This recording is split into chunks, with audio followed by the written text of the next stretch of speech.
आ रहा है और फिर बाहर आ रहा है, तो ये कुछ जो बनेगा दैट इज ऐसे, ऐसे बाहर आएगा। और ये देख लो, ये ऑब्वियसली इसके अपोजिट है, ये यहाँ पे जा रहा है, ये फिर अंदर जा रहा था, इसको ऑब्वियसली लेट, क्योंकि करंट की हमने डायरेक्शन चेंज कर दी।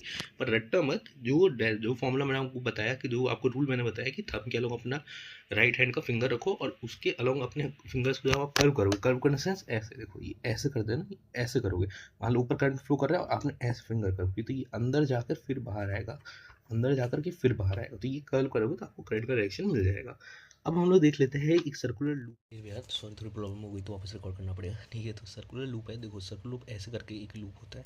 अब यहाँ पे हम लोग जो करंट फ्लो करवाएंगे तो पॉजिटिव नेगेटिव जाएगा। अब इसको देख लो ना, ऐसे बना लो, देखो नीचे करंट जा रहा है, ये देखो ये पॉजिटिव से ऊपर में, नीचे में करंट जा रहा है, तो अंदर है, तो ये भी तो लाइन ऐसी जा रही है ना, अंदर से अंदर की तरफ जा रही है। तो पहली बात तो कि ये जो मेन चीज़ याद रखें कि सोलेनोइड का जो ऊपर वाला स्ट्रक्चर, ये जो सर्कुलर लूप होता है, इसके ऊपर में जो कोसेंट्रिक सर्कल्स होते हैं और नीचे में भी कोसेंट्रिक सर्कल, क्योंकि यहाँ पे डिस्टेंस कम है और जैसे जैसे डिस्टेंस बड़ा होता जाएगा तो ये रेडियस बढ़ते जाएंगे इनका। देखो जैसे ये रेडियस है, अब ये सर्कल तो पूरा आ गया है क्योंकि छोटा सा है, पर जैसे बड़े सर्कल तो इनका सिर्फ इतना पोर्शन आ पाएगा, इसलिए इस सर्कल के बीच में डिस्टेंस बढ़ता रहेगा और बीच में ज़्यादा ज़्यादा एकदम स्ट्रेट लाइन हो जाएगी, फिर डिस्टेंस कम होगा तो फिर ये छोटे होते जाएंगे और फिर लास्ट में कोसेंट्रिक सर्कल फॉर्म कर लेंगे।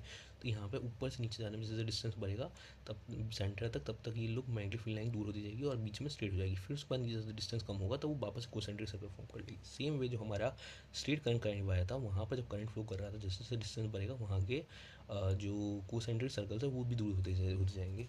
तो यहाँ पे भी इन्वर्सली प्रोपोर्शनल है मैग्नेटिक फील्ड। अब हम लोग सोलेनोइड की बात करें, सोलेनोइड क्या होता है, बेसिकली करंट कैरिंग कंडक्टर होते हैं जिनके मल्टीपल लूप्स होते हैं।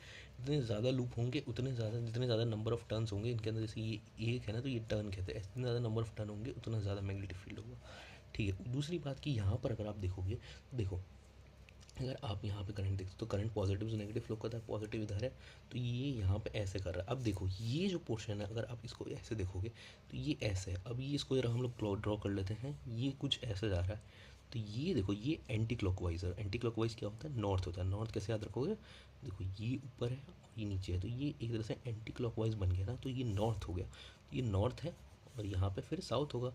तो यहाँ पर जो मैग्नेटिक फील्ड के अंदर में रेस फॉर्म करती है तो वो अंदर जाती है ना, साउथ टू नॉर्थ, तो अंदर की तरफ जाएगी साउथ टू नॉर्थ, और जो बाहर की तरफ जाएगी वो नॉर्थ टू साउथ जाएगी, north to south, north to south. Same way यहाँ से नॉर्थ टू साउथ और नॉर्थ टू साउथ। तो यहाँ पर बेसिकली आप कह सकते हो कि एक तरीके का बार मैग्नेट टाइप सोलेनोइड अपने अंदर में फॉर्म कर लेता है, यहाँ पे साउथ होगा, यहाँ पे नॉर्थ होगा।